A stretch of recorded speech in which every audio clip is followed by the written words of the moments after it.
ஆட்டுக்கால் பாயா செய்கிறதுக்கு ஆட்டுக்கால் வாங்கியிருக்கேன். அது வந்து 2 ஆட்டுக்கால் அப்படின்னா 8 கால் 10 கால் வாங்கியிருக்கோம். இந்த இது வந்து இது மேலெல்லாம் கருப்பாக இருக்கும். சுட்டு இந்த முடியெல்லாம் இது பண்ணி வெயிட்டி கொடுப்பாங்க. நாம் ஆனால் வீட்டில் வந்து நல்லா இந்த மாதிரி க்ளீன் பண்ணணும். சுடுதண்ணியில் கொஞ்சம் போட்டு எடுத்துகிட்டு அப்படியே வெயிட்டு இது பண்ணிவிட்டு நல்லா அந்த கருப்பாக இருக்கிறதெல்லாம் சுரண்டி எடுத்துடணும். இந்த மாதிரி இருக்கணும். அப்போ தான் சுத்தமாக இருக்கும். முடியெல்லாம் எதுவும் இல்லாமல். பாருங்கள், காலுக்கு இடையில முடியெல்லாம் இருந்ததுன்னா வயிற்றுக்குள்ளே போச்சுன்னா டிசென்ட்ரி ஆகிடும். அதுக்காக தான் நம்ம சுத்தமாக சாப்பிட்ணும். இந்த பாருங்க, இந்த மாதிரி இந்த சைட்லெல்லாம் எடுத்து சுத்தமாக இந்த மாதிரி கழுவிடணும். இதில் கொஞ்சமாக மஞ்சள் பொடி போட்டு கொஞ்சம் கல் உப்பையும் போட்டுக்குவோம். இதில் இந்த கொஞ்ச நேரம் ஒரு 5 நிமிஷம் இருந்தாலே போதும். அதுக்கப்புறம் கழுவிட்டு குக்கரில் போட்டு வேக போட்டுக்கணும். இதெல்லாம் வந்து ஆட்டுக்கால் பாயா செய்கிறதுக்கு நைட்டே வாங்கி இதெல்லாம் ஊற வச்சு வேக வச்சிடணுங்க. ஒரு ஆவி காட்டி வைக்கணும்னு சொல்லுவாங்க.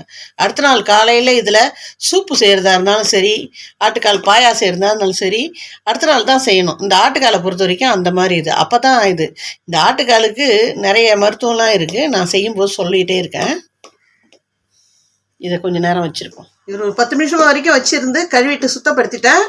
இப்போ குக்கரில் சேர்த்துக்கலாம். இது குக்கரில் வச்சு தாங்க வேக வைக்க முடியும். அப்போ தான் வேகும். அது இதில் ஒரு 10 விசில் வரைக்கும் விடணும். இது அப்போ தான் நல்லா வேகும். இல்லாட்டின்னா அவ்வளோ சீக்கிரத்தில் வேகாது.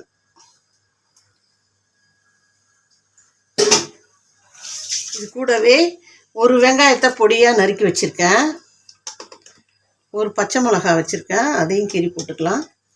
ஒரு தக்காளி பொடியாக நறுக்கியிருக்கேன், அதையும் போட்டுக்கலாம். சீரகம் ஒரு 1/2 டீஸ்பூன், பெருஞ்சீரகம் ஒரு 1/2 டீஸ்பூன், இஞ்சி பூண்டு பேஸ்ட்டு 1 ஸ்பூன். கழுவுறதுக்கு மட்டும்தான் மஞ்சள் தூள் போட்டு கழுவி வச்சுருக்கேன். ஆனால் இதில் மஞ்சள் தூள் சேர்க்க மாட்டேன். ஏன்னா ஆட்டுக்கால் பாயா கொஞ்சம் வெள்ளையாக செய்ய போகிறேன். அதனால் உப்பு இதில் கொஞ்சம் உப்பு சேர்த்துக்கலாம். அப்படியே தண்ணியும் சேர்த்துக்கலாம்.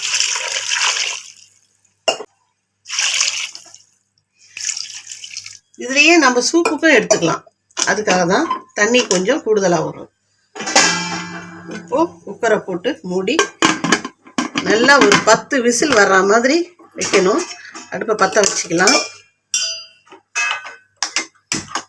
ஒரு ஸ்டீம் வந்ததுக்கப்புறம் விசில் போட்டுக்கலாம். ஆட்டுக்கால் பாயா வைக்கிறதுக்கு அது ஒரு 8 கால் இல்லையா, அதனால் முந்திரி பருப்பு ஒரு 15 போல் எடுத்துக்கிறேன்.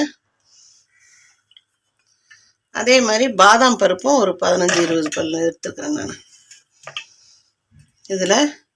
இதில் வந்து மிளகா பொடியெல்லாம் எதுவும் சேர்க்க போகிறது கிடையாது இல்லையா, அதனால் பச்சை மிளகா 3, அதில் அரிஞ்சு வச்சு தேங்காய் ஒரு மூலி தேங்காய்,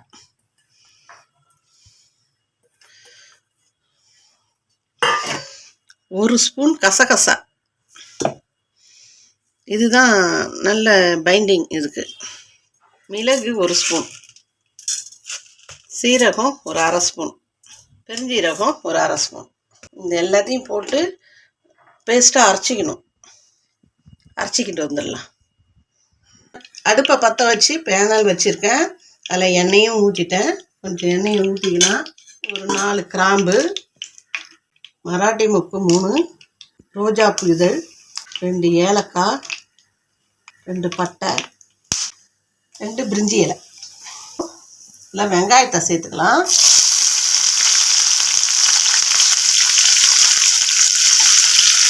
கருவேப்பிலையும் சேர்த்துக்கலாம். ஒரு 3 வெங்காயம், இதில் ஒரு 4 பச்சை மிளகா,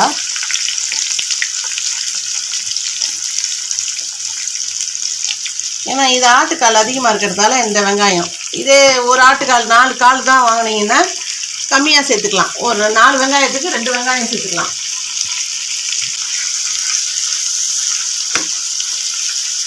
ஒரு 4 தக்காளி, இதில்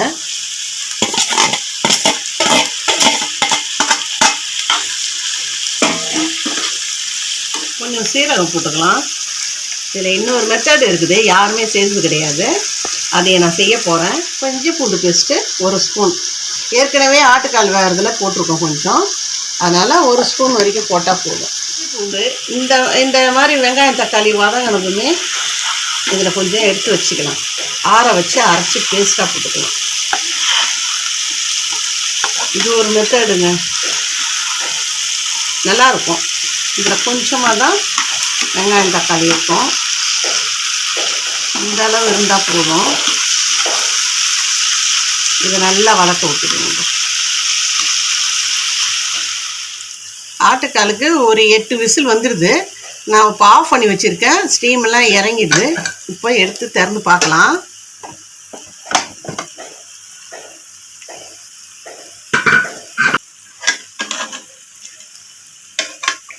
பாருங்கள், நல்லா வெந்துட்டுருக்கோன்னு நினைக்கிறேன். இது எடுத்து பார்ப்போம்.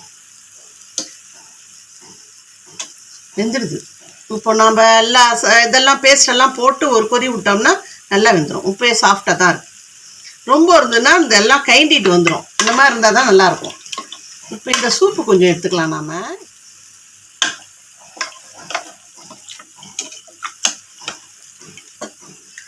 சூப்புக்கு எடுத்துட்டேன்.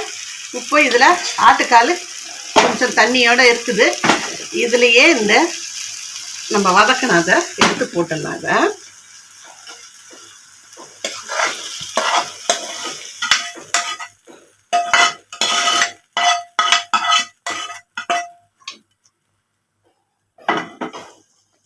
அப்புறம் இந்த தேங்காய் சாந்து அரைச்சோம் இல்லையா, அதையும் இதில் போட்டுக்கலாம். தேங்காய், கசகசா, முந்திரி, பாதாம் எல்லாத்தையும் இதில் போட்டுக்கலாம்.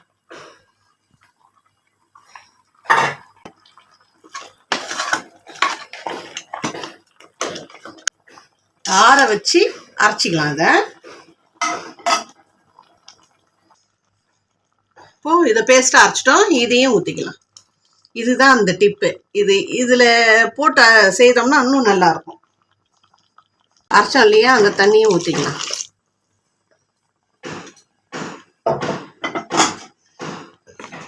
அவ்வளோதாங்க. ஆட்டுக்கால் பாயா. உப்போ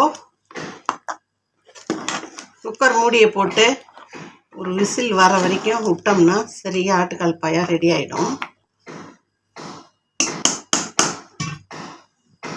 குக்கர் போட்டு மூடி. இதில் தூளெல்லாம் எதுவும் போடக்கூடாதுங்க. மிளகா பொடியோ சில்லி பவுடரோ எதுவும் போடக்கூடாது. மூடி போட்டு வச்சிடலாம். இது ஒரு கொதி வரட்டும், அப்புறம் பார்க்கலாம்.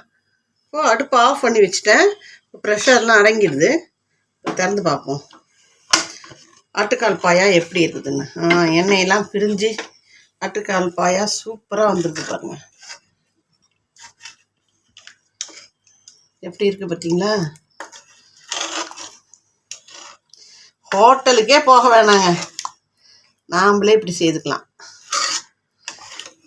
வீட்டில் செய்கிற ஆட்டுக்கால் பாயா சூப்பராக இருக்குது. இதில் கொத்தமல்லி தூள் போட்டுக்கலாம். கொத்தமல்லி போட்டாச்சு. அவ்வளோதான்.